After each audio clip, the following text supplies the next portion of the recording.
Let's talk about the time that Tim Drake kept a jumper from ending it all.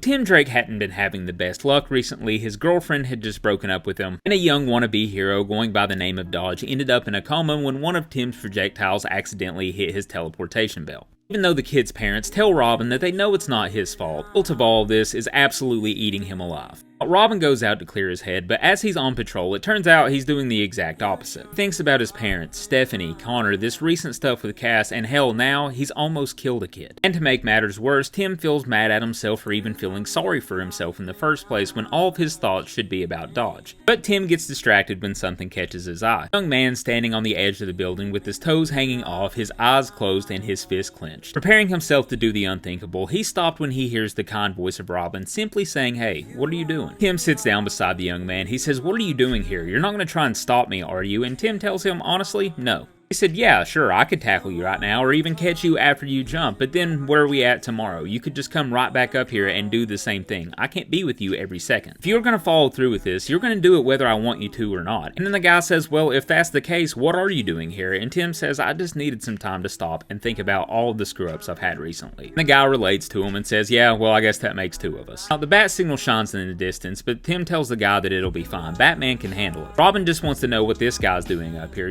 so somebody can at least tell his friends and family. Now, the guy tells Robin not to try any psychology on him, not to try and make him feel guilty. This is about no one but him. And Tim tells him, well, that's pretty naive, but let's go ahead and hear it anyway. The guy sits down next to Robin and opens up to him and tells him about all of his recent struggles. He's a college freshman and he's struggling. He never really felt like he fit in high school. His parents had recently gotten divorced, and the only thing that made life bearable was his girlfriend. Now, to try and escape all the troubles of his life, he goes off to college as far away as he can go, but the only problem with that is that his girlfriend stayed. He thought he was going to go be somebody else, reinvent himself, start a new life, but it turned out to be a lot harder than he was expecting. Grade sucks, he sleeps all the time, he's made no friends, he just decided to quit and come home and return to the one thing that he always had, only to find out that she's already moved on, and he tells Tim to go ahead and tell him how stupid he is for doing all this. There's so many bigger problems in the world like war and hunger, and he's weak for wanting to take the easy way out, right? And tells him that's not true. Your problems feel like they're worse than anybody else's because they're yours. Robin tells him he's felt bad like he has, and some pretty bad things have happened to him. One thing that he's learned is that everyone has bad days. Superman, Batman. He remembers that he's not alone.